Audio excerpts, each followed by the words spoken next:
Oke, baik saudara-saudara, kembali lagi bersama saya. Oke, baik saudara-saudara, kembali lagi bersama saya di Oloan King Channel. Salam sejahtera buat kita semuanya. Apa kabar nih dengan kalian? Semoga kita semua dalam keadaan sehat dan berada di lindungan yang maha kuasa. Di video kali ini, saudara-saudara, kita bisa melihat pernyataan Bu Widya yang terbaru ya. Seperti biasa, pernyataannya sentilan-sentilan keras dan kritikan-kritikan keras dari Bu Widya. Seperti apa pernyataannya, langsung saja kita saksikan. Negara kita ini memang sepertinya diambang kehancuran, apalagi tentang hukum mengenai korupsi. Pertama, saya ulangi lagi, bagi yang orang yang tidak bersalah dipenjarakan seumur hidup, tapi bagi koruptor ringan gitu kan. Seharusnya anggota-anggota DPR ya mendukung yang namanya pencekalan seorang koruptor itu. Orang-orang yang terlibat dengan korupsi itu ke luar negeri itu harus dicekal. Adanya karena nilai 300 triliun ini nggak sedikit loh, nggak sedikit. Dulu kalian masih ingat nggak yang namanya Adeline Lis, ya kasus pembalap liar, yang namanya Joko Chandra sampai operasi plastik, ya kan, menghilang sampai 13 tahun. Ketika mereka dicari-cari udah operasi plastik, itu yang kita khawatirkan ya. Kenapa orang-orang ini udah mulai canggih? Kenapa? Ya 300 triliun itu nggak sedikit bro, ya. Kenapa nggak ada dukungan sih kayaknya pemerintah untuk mendukung pencekalan yang namanya para koruptor ini untuk berpergian, terutama ke luar negeri ya. Ini malah ada yang selfie makan bareng, katanya dia di penjara udah diponis 5 tahun, yang satunya 6 tahun setengah, apalagi Sandra Dewinya. Kok bisa-bisanya sih belum lama ini di tahun baru ada foto-foto bareng sama keluarga? Aneh nggak kira-kira? Ini kapan sih diberangkatnya? Kayaknya malam hari itu ya fotonya ya. Nah, itu loh. Makanya saya bilang kenapa sih hukum di negara kita ini giliran koruptor disayang-sayang, tapi orang yang salah tangkap seumur hidup.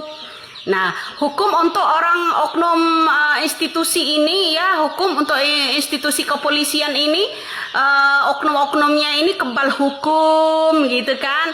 Citra-citra baju coklat ini kayaknya susah ya dipulihkan kembali. Emang mangsa-mangsa mereka kayaknya ya, rakyat-rakyat kecil kayaknya seperti itu ya.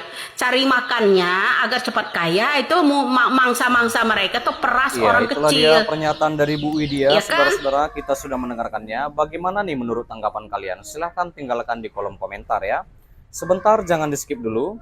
Di sini kita membahas tentang di mana Menteri Pertanian Andi Amran Sulaiman mengatakan bahwa Presiden Prabowo Subianto memberikan perhatian besar kepada sektor pertanian melalui dukungan terhadap kebijakan yang berpihak kepada petani.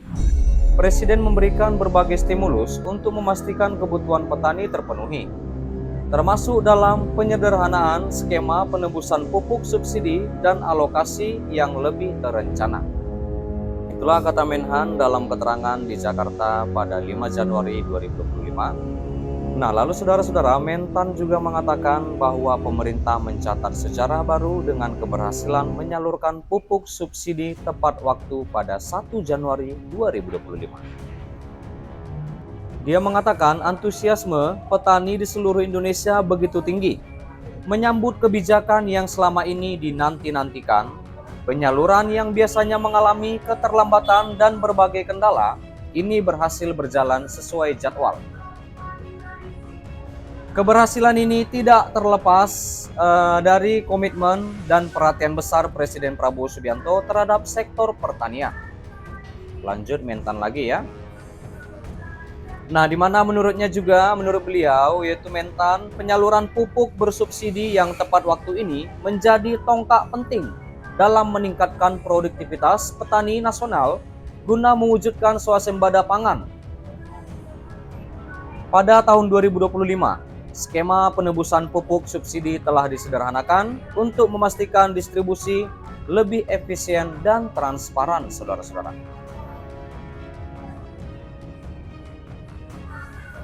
Berdasarkan keputusan Menteri Pertanian Republik Indonesia nomor 644/KPTS/SR.310 garing M.11/2024, pemerintah menetapkan alokasi pupuk bersubsidi sebesar 9,5 juta, saudara-saudara. 9,5 juta itu ton ya. Alokasi tersebut berbagai menjadi urea 4,6 juta ton, NPK 4,2 juta ton, NPK kakao 147.000 ton, dan organik 500.000 ton, saudara-saudara. Penyaluran pupuk subsidi ini juga diperuntukkan bagi petani di subsektor tanaman pangan seperti padi ya, seperti padi, cabai, bawang merah, bawang putih, serta perkebunan tebu rakyat, kakao, dan kopi. Luas lahan yang mendapatkan alokasi pupuk subsidi maksimal 2 hektar, termasuk petani yang tergabung dalam lembaga masyarakat desa hutan atau LMDH atau perhutanan sosial.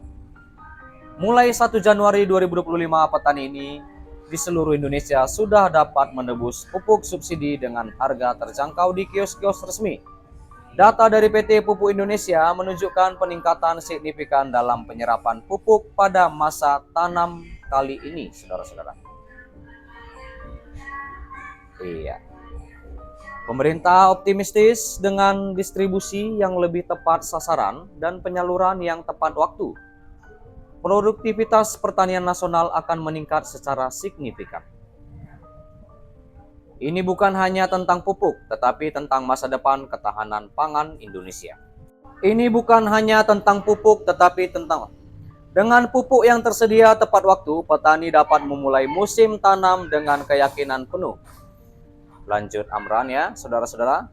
Para petani di sejumlah daerah menyebut baik upaya pemerintah dalam memberikan kemudahan layanan pengambilan pupuk subsidi secara tepat waktu.